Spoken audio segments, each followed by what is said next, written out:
Norbert, fala pra mim um pouco mais desse não aí, cara. Como foi? Esse dia foi um teste? Você foi fazer? Um teste. Como que é o teste no vôlei? Você fica alguns dias lá, no futebol fica entre 1 e 2 semanas, depende. Como que é o do vôlei? Estamos falando lá do início dos anos 80, né, cara? Foi um teste, pra falar a verdade, quase não foi um teste. Então eu vou explicar rapidamente, porque foi muito marcante pra mim aquilo. E lógico que esse tipo de episódio acaba dando força, né, para continuidade. Eu jogava na escolinha de um clube lá em Copacabana, a minha professora conhecia o técnico do Flamengo, ela viu que eu gostava, que eu, né, tinha uma certa habilidade, conversou com o treinador, falou, pô, tem um menino que você vai pegar, que é um moleque bom, tal, não sei o quê. Eu tinha 11 anos de idade. E aí fui fazer o teste com a molecada de 13, 14. Marcado o teste, fui lá. E aí eles estavam perto de uma competição, perto de um jogo. Ele começou, tá bom, daqui a pouco a gente faz o teste. Por enquanto, pega as bolas aqui que a gente vai fazer um treininho, fazer o coletivo, armar o time e tal. Aí o treinador estava focado naquilo, eu fiquei catando as bolas. Aí uma hora eu bati e falei, pô, e aí o teste? Ele falou, não faz o seguinte, dá uma aquecida agora, dá uma corridinha.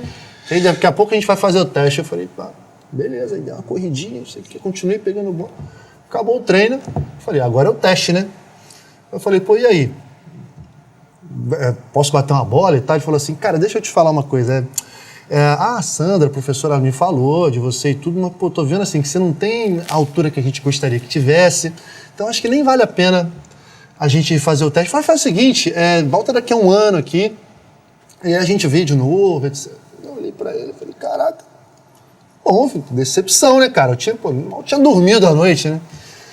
Maravilha. Voltei dia seguinte, eu falei, quer saber? Vou voltar lá pra escolinha. E aí, cara, olha só, isso foi no ano de 1985. Alguns meses depois... Tava nascendo aí. Tava nascendo, é verdade, olha isso, cara. Eu já era um garoto, quase um adolescente, tô bem mais velho. E aí, logo em seguida, assim, alguns meses depois, teve um torneio de alguns clubes aqui no Rio. E aí fui jogar, torneio das escolinhas, não sei o quê, tinha 8 times.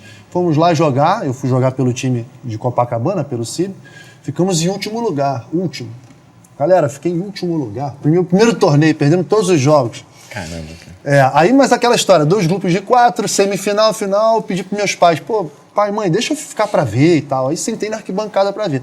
Nisso, o treinador do Tijuca, que ia jogar a final, treinador do Tijuca, o Renato Alves, a gente pensa que os meus principais treinadores na vida foram Bernardinho e Zé Roberto. Não, foi Renato Alves, o cara que me descobriu. Ele olhou, sentou do meu lado e falou assim, pô, vi que você gosta, vi seu jogo, eu gostei. Você teria interesse em vir jogar no Tijuca? Aí eu, sim, lógico. Nem sabia um dia que era Tijuca.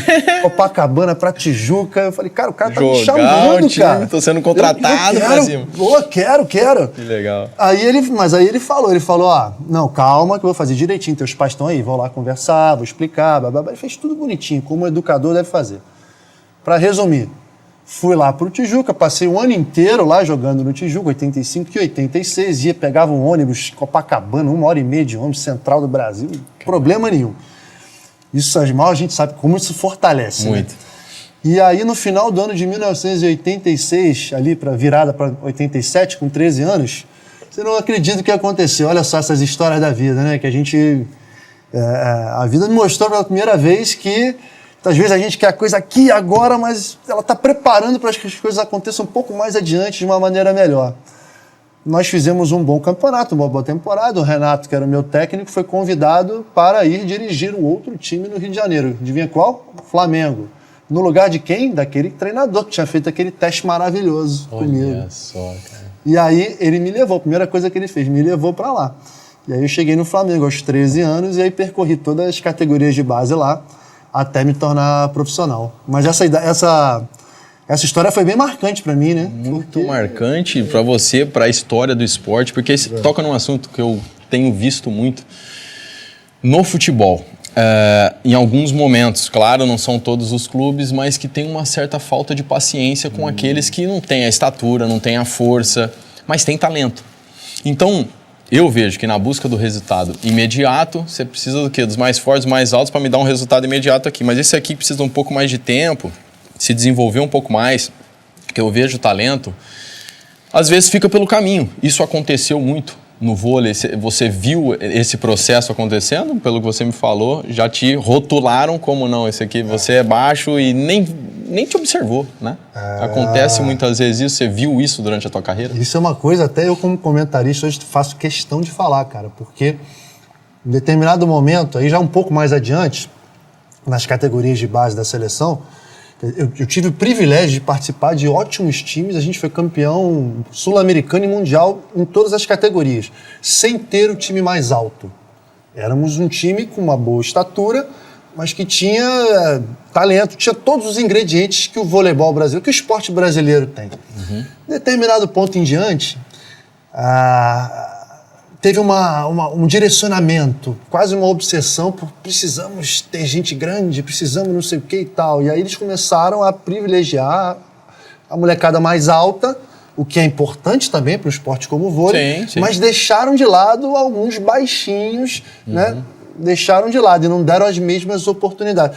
E é uma coisa que eu sempre bati. O que é um baixinho no vôlei? Só desculpa. Um baixinho assim, cara de, vamos lá, um atacante que tem menos de 1,90 não serve. Entendeu? Um baixinho, certo. Exatamente. Mas, e aí as pessoas esquecem que os maiores jogadores brasileiros de todos os tempos, todos eles tinham mais ou menos essa altura, 1,90, 1,92, 1,95, não sei o quê, os jogadores do mundo também. Então, assim, a gente precisa de uma mescla, a gente precisa ter esse equilíbrio. Nunca rotular ou nunca deixar passar determinadas situações para alguns. A gente tem que dar oportunidade para todo mundo, cara, porque é a história do esporte brasileiro. A gente não pode ter uma educação no voleibol que a Rússia tem. A Rússia, os caras são grandes por natureza, então só tem gente grande lá. Sim. A gente não pode querer ser a Rússia, a gente não pode querer ser a Itália. A gente tem que ter a escola brasileira, que é a mais vencedora do mundo, e que os outros que têm que copiar a gente, não a gente copiar os outros.